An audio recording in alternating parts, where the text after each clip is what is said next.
Hello friends, तो देखिए मैंने ये सारा गेहूँ यहाँ फैला के रखा है। आप सोच रहे होंगे आज मैंने ये गेहूँ क्यों फैलाया, और किस्मत से देखिए धूप भी काफ़ी बढ़िया आई।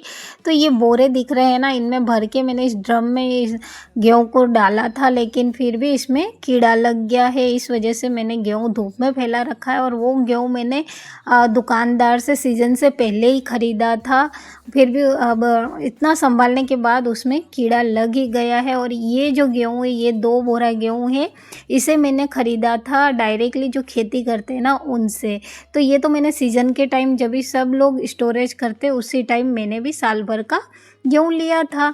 अब आप सोच रहे होंगे कि इतना सारा गेहूँ मैंने क्यों ले लिया, तो ये हुआ ये था कि पिछले साल मैंने बहुत कम गेहूँ लिया था और मुझे इस वजह से बार बार लाना पड़ रहा था। तो वो कहते हैं ना कि दूध का जला छाछ भी फूंक फूंक कर पीता है, तो बस इसी वजह से मैंने गेहूँ ज़्यादा लिया।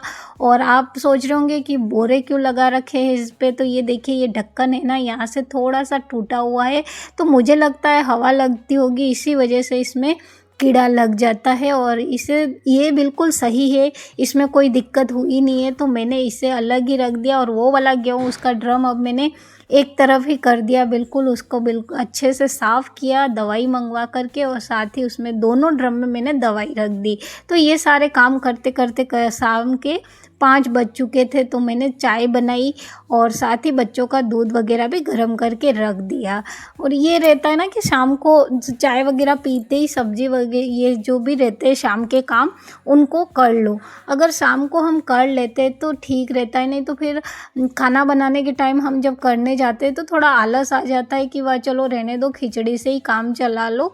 और मेरा ये हो नहीं सकता है क्योंकि मुझे टिफ़िन वगैरह भी देने रहते हैं। और देखिए ये जो छोटे छोटे काम रहते हैं ना, ये टाइम पे हो जाते हैं तो सही रहता है। और वैसे भी अभी बारिश का मौसम चल रहा है, तो कई बार ये होता है ना कि लाइट आती है फिर चली जाती है, इस तरह से होता है। और कई बार ऐसा हो जाता है कि घंटे भर तक लाइट नहीं आती है। तो ये सारी चीज़ें प्रिपरेशन होती है करी हुई, तो हमें बनाने में भी ईजी रहता है। और टाइम से अगर हमने बना के रख रखा है तो फिर चपाती बनानी रहती है, तो चपाती तो हम कुछ उजाला और दूसरी व्यवस्था करके फिर बना सकते हैं। लेकिन ये सारी चीज़ें हो जाए टाइम पे तो ज़्यादा अच्छा रहता है। सो मैं ये कट करते जा रही थी और बच्चों को भी बता रही थी कि उनके क्या क्या काम करने, क्योंकि 3-4 दिन की छुट्टियां आ गई थी बीच में, तो उनके कपड़े भी प्रेस करने थे और उनके सारी किताबें वगैरह भी उनको व्यवस्थित करनी थी। तो ये सारे उनको बता दिया और मैं किचन में आ गई। किचन में आ कर के मैंने तेल चढ़ा दिया है, उसमें मैंने डाला पहले हींग, उसके बाद राई जीरा ये सारी चीज़ें, थोड़ा सा लहसुन कट करके डाला और थोड़ा दरदरा करके भी क्रश करके इसमें डाल दिया। क्रश करते टाइम ही मैंने उसमें नमक भी ऐड कर दिया था। फिर मैंने थोड़ा सा जो टमाटर कट करके रखा था वो डाल दिया। तेल में ही डालने से अच्छे सॉफ्ट हो जाते टमाटर। और साथ ही फिर मैंने पत्ता गोभी दिया और रेगुलर मसाले डाल करके अच्छे से मिक्स किया, ढक्कन लगा करके पकने के लिए छोड़ दिया। और साथ ही मैंने चावल भी चढ़ा दिया था। तो ये एक साथ हो जाते हैं ना सारे काम, तो काफ़ी इजी हो जाता है और मन में भी शांति रहती है ना कि हाँ बस ये सारा हो चुका है टाइम पर। साथ ही मैं आटा लगाने की तैयारी कर रही हूँ। तो देखिए आटा ले लिया मैंने और उसमें नमक ऐड किया, पानी ऐड करके उसे अच्छे से पूरा मिक्स करके घोल लेंगे। और हाँ, एक और चीज़ बताती हूँ, कई लोग बोलते हैं ना कि आटे को पिंड की तरह नहीं बना के रखना चाहिए, तो उसमें अंगुलियों से निशान कर दो तो कोई दिक्कत नहीं होगी।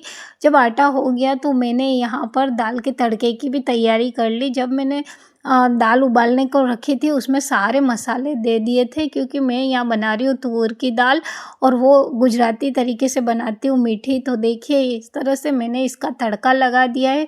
सारे मसाले तो मैंने उबालते टाइम इसमें डाल दिए थे, गुड़ भी दे दिया था, सिर्फ इसमें मैंने खटाई नहीं डाली थी। तो कई लोग तो खटाई के लिए इमली वगैरह यूज़ करते हैं, लेकिन मैं यहाँ पर नींबू का जूस यूज़ करने वाली हूँ। और वो मैं क्या करती हूँ, जब सीज़न होता है ना नींबू का, उस वक्त सारे उसका जूस एक बोतल में भर लेती हूँ नींबू का, और जब नहीं मिलते उस वक्त इसको यूज़ करती हूँ। तो देखिए मैं यहाँ डाल रही हूँ और इसे फिर अच्छे से मिक्स कर लेंगे, तो ये हमारी गुजराती दाल बन कर के रेडी हो जाएगी। तो इस तरह से मेरा ये सारा हो चुका है। अब मैं गई उसके बाद में, क्योंकि आपको पता ही है मैंने पूरा दिन गेहूँ साफ़ किया था तो मेरे कपड़े वगैरह रह गए थे, वो सारे काम मैं ख़त्म करके आई जब तक यहाँ 7:30 बज चुके थे। सो मैंने चपाती बनाना शुरू कर दिया। तो देखिए इस तरह से हम थोड़ा-थोड़ा करके करते हैं ना तो आलस भी नहीं आता और ये सारे काम हो भी जाते हैं और हमें एकदम ऐसा परेशानी सा या आफ़त सा नहीं लगता है। तो इस तरह से हम थोड़ा-थोड़ा करके कर सकते हैं। हाँ, अगर आप बाहर जॉब के लिए जाते हो तो अलग बात है, बाकी जो घर में रहते हाउसवाइफ हैं उनके लिए इस तरह से थोड़ा-थोड़ा करके अच्छे से हो जाता है।